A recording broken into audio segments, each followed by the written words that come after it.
ku minisita ow'ebyenjigiriza n'emizannyo ate nga mukyala w'omukulembeze w'eggwanga Janet Kataha Museveni awadde alipoota ku bituukiddwako mu myaka 5 gy'abadde ministry eno, era ategeeza nti ministry ye wadde eriko byekoze naye ate esanze okusoomooza.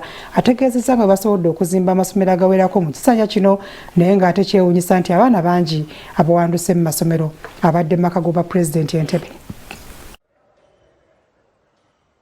Gavumenti ezenyikiza okutumbula ebyenjigiriza, era leero minisita w'ebyenjigiriza n'emizannyo alaze ebituukiddwako mu myaka 5.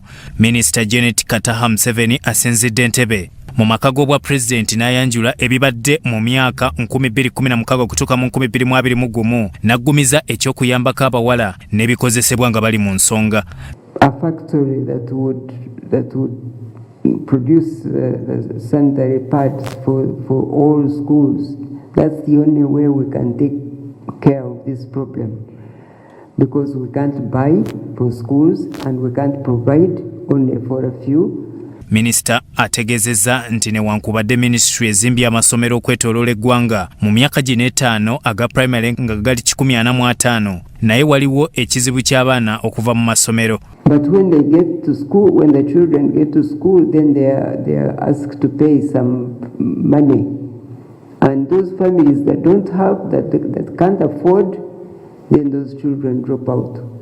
So we are doing that research because the President wanted government to determine whether education at primary and secondary level should remain free, like government established it, UPE and USE.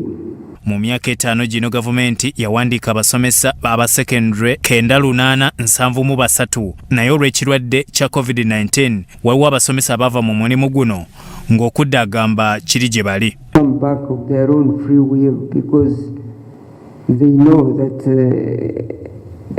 they came to do education because they wanted to be teachers.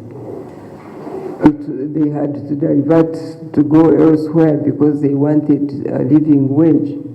But when they know that even the living wage is becoming better in education, I think teachers will come back.